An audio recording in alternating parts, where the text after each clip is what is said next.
Masjid merupakan salah satu sarana pembinaan umat yang mendapat perhatian begitu besar dari Rasulullah Shallallahu Alaihi Wasallam. Bahkan ketika Rasul sampai di Madinah, bangunan pertama yang didirikan adalah masjid. Oleh karena itu, kita sebagai muslim semestinya memiliki kecintaan yang besar terhadap masjid. Karena dengan mencintai masjid dan memakmurkannya menjadi sarana untuk selalu mendekatkan diri kepada Allah.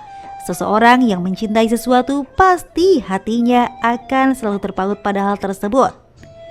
Bahkan ada 7 golongan orang yang akan dinaungi Allah, yang pada hari itu tidak ada naungan kecuali dari Allah. Salah satunya ialah seseorang yang hatinya selalu terpaut dengan masjid. Subhanallah. Lantas, apa keutamaan lainnya dari orang yang mencintai masjid? Ia akan dapat kecintaan pula dari Allah Subhanahu wa Ta'ala. Langsung saja kita simak kupasannya dalam tausiah subuh berikut ini. Selamat menyaksikan.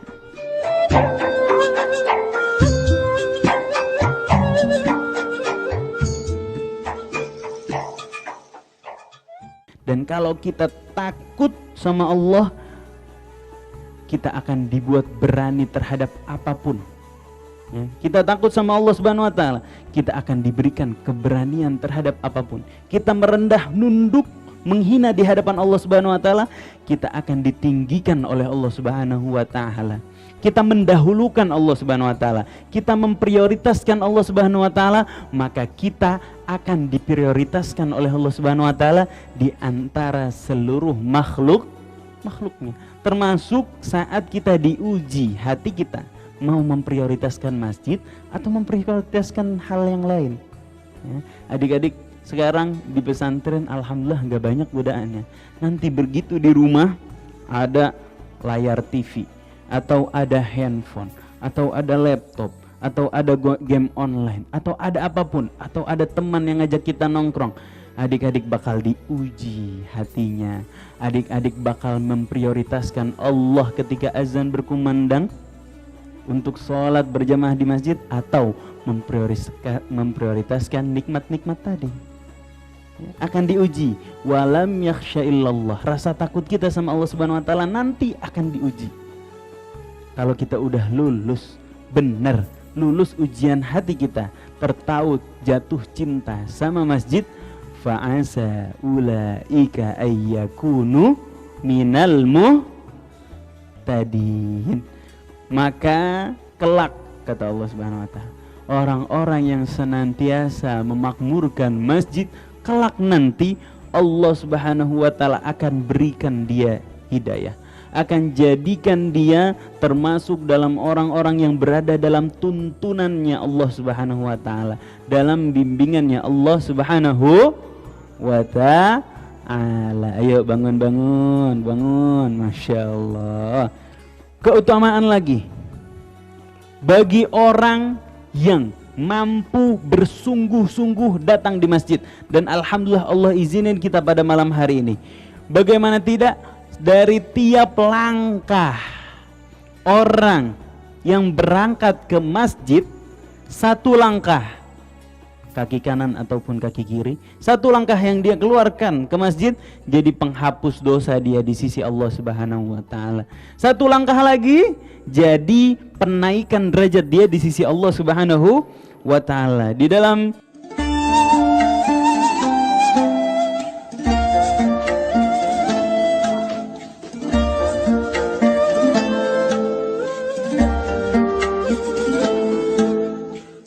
satu hadis diriwayatkan, baginda Nabi Muhammad SAW bersabda, "Man tatahhara fi baitihi, summa masya ila baitin min buyutillah."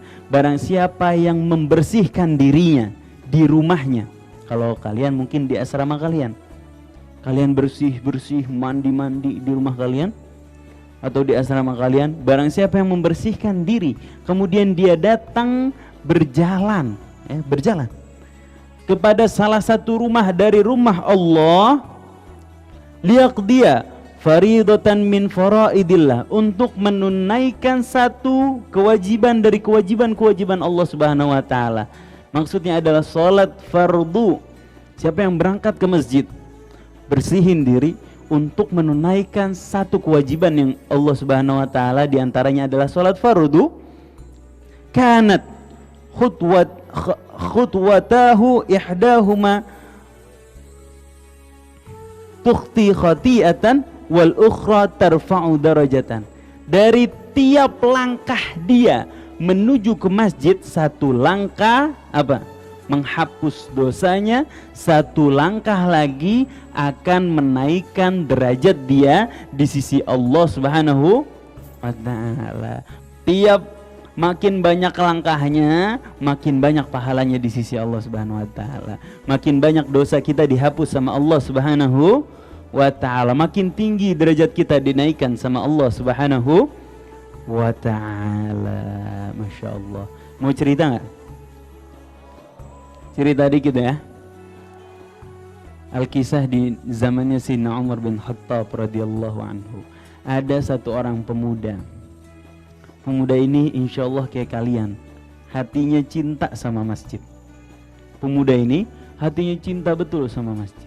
Dia punya kebiasaan ketika subuh-subuh, sebelum azan subuh, dia mandi, kemudian dia berangkat ke masjid. Sampai pada suatu saat jalanan becek, agak becek. Jalanan gelap. Kemudian dia berangkat ke masjid setelah dia mandi membersihkan dirinya. Pada perjalanan pertama kesandung dia, jatuh, terserungkup dia, deng. Kemudian apa? Bajunya kotor. Akhirnya apa yang dia lakukan? Dia bersihin bajunya, dia pulang ke rumah, dia ganti baju, dia mandi lagi. Ganti baju yang lebih bersih. Berangkat lagi dia. Kesandung lagi. Jatuh karena gelap, nggak tahu dia.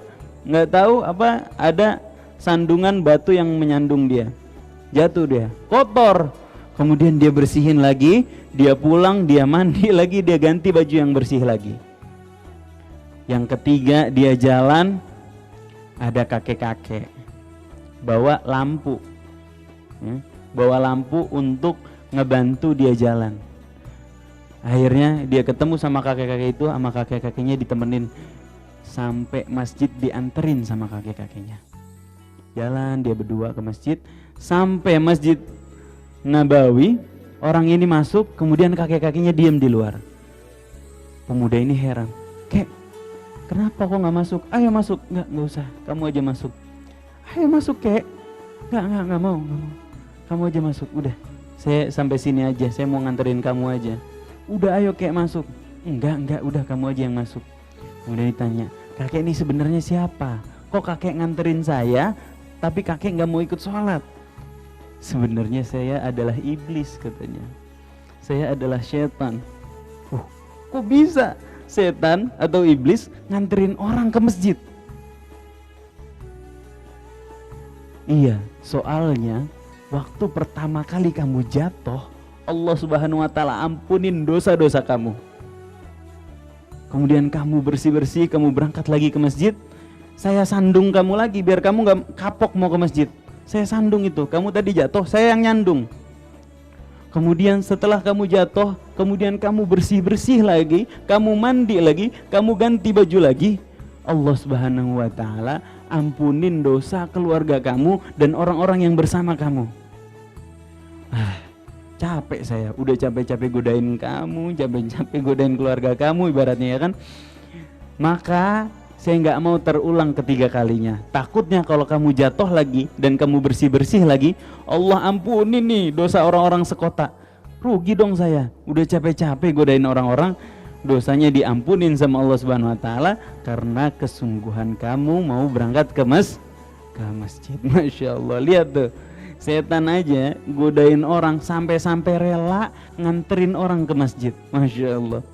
Ada satu kisah lagi, mau ya? Satu kisah dalam riwayat lain. Abdullah bin Ummi Maktum. Abdullah bin Ummi Maktum. Kisahnya mirip. Abdullah bin Ummi Maktum ini adalah seorang yang tunanetra, gak bisa ngelihat. Dia berjalan menuju masjid. Ya. Kemudian di tengah jalan tongkatnya kesandung, kemudian ditangkap sama orang. Ditangkap, kemudian dituntun dia menuju masjid. Ketika ditanya, ente ini siapa kok baik banget nuntunannya? Gak mau masuk masjid juga dia, ente ini siapa kok baik banget nuntunannya? Aduh, saya itu sebenarnya setan katanya. Saya sebenarnya setan. Kok setan mau nganterin saya menuju ke masjid? Kenapa? Iya, soalnya kamu, wahai Abdullah bin Umi Maktum, dulu pernah jatuh. Kemudian kamu berdarah. Dari rasa sakit yang kamu rasakan, Allah Subhanahu wa taala ampunin setengah dosa-dosa kamu. Saya nggak mau yang kedua kalinya kamu jatuh, kemudian Allah Subhanahu wa taala ampunin seluruh dosa kamu. Saya nggak mau. Saya bantuin aja, mendingan saya bantuin untuk menuju ke masjid.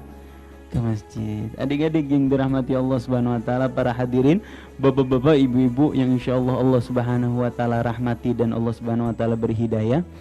Kisah ini ngingetin kita bahwasanya Allah Subhanahu wa taala berfirman, a'udzubillahi minasyaitonirrajim, innasyaitana lakum aduwwun fattakhidhuhu aduwa. Sesungguhnya setan bagi kamu adalah musuh, maka jadikanlah setan itu musuh. Jangan ditemenin, jangan diturutin, jangan kamu gampang tergoda sama setan.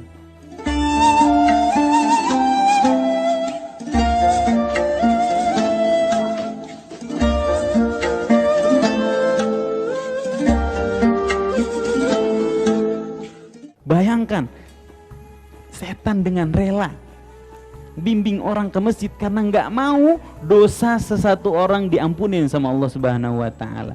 Kadang-kadang kita digoda sama setan. Ketika azan berkumandang, kita diberikan satu nikmat-nikmat duniawi yang sayang kalau ditinggalin kalau kita menuju ke masjid.